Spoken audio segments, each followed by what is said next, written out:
Hi everybody, my name's Tim with a Project Catalyst Fund 12 closeout video, and this is for a Kotlin price indexer. Project was conducted by the two of us. We started in August and ended in December of this year. Received 75k ADA. Project goals were to produce an indexer which looked at on-chain swap events and extracted the price information and persisted that as latest and historical price data, as well as provide a query interface to be able to access that. Basically, there were a lot of tools, APIs, SDKs for individual dexes out there where you can get some of this information, but not many open source repositories which you could use, modify, extend, and to cover multiple different dexes, and certainly not in Kotlin language. Milestones were to look at the core software architecture of the indexer first with a reduced number of integrations. Then in milestone 2, we added further integrations as well as the query capability. In the last milestone, we remediated gaps as well as validated the install and operation of the software. The biggest lessons were perhaps the unique approaches used to program smart contracts by different dexes in terms of the input and output data structures, and that, for instance, some dexes have liquidity pool zappings, which also constitute price information.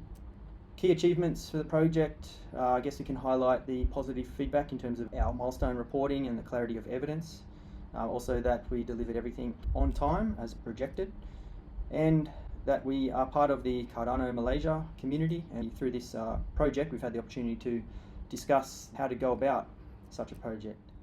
So for a demo, we'll go to the GitHub repo to get a fresh install. Now I'm just going to run a setup script which just adds my custom usernames, passwords and URLs. Those kind of configs you can see in the instructions as well, kind of things you need to change.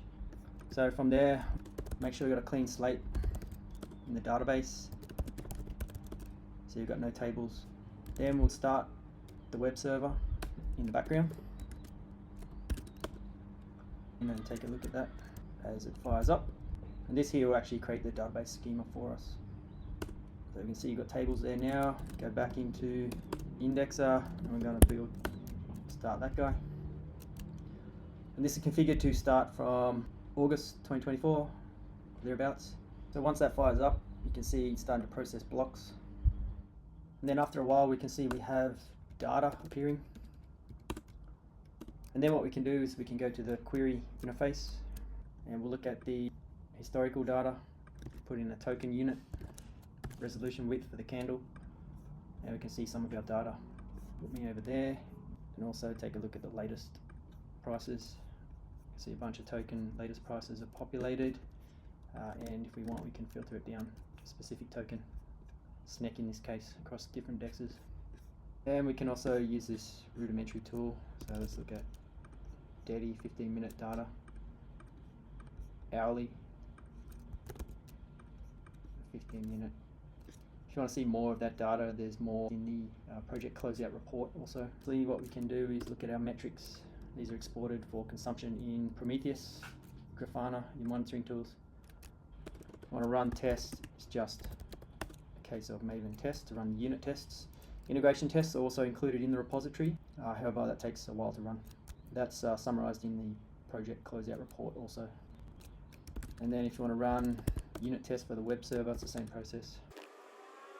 Future plans, we're not planning to request any further funds from Catalyst at this stage for maintenance or further development, however may consider that in the future. We're also aiming to use this project as a mechanism to conduct workshops with university blockchain clubs here in Malaysia, so that might provide them an introduction to Cardano data engineering as well as add some extra modules to the software. I've also been working quite hard on some related systems, namely a big Cardano data engineering approach using horizontally scalable Spark compute architecture. This is similar in spirit to Cardano in that it emphasizes functional programming for distributed computation.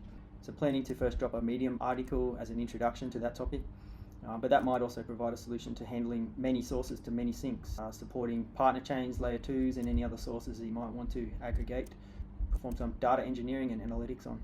Also considering open sourcing another piece of software which is to do with portfolio data, looking at your native assets and your DeFi positions, showing how essentially your funds are accounted for, since it can be operated by anyone of their own accord, so it then adds to the inclusive accountability for users. So keep an eye out for those. In closing, it has been a privilege to be able to get funding and make a contribution to Cardano in this way.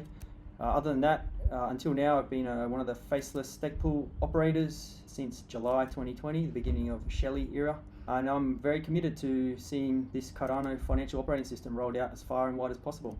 It is, as far as I can tell, the only realistic way to make sure we have options and agency over our finances, our identity, our personal data, and our voice and our vote.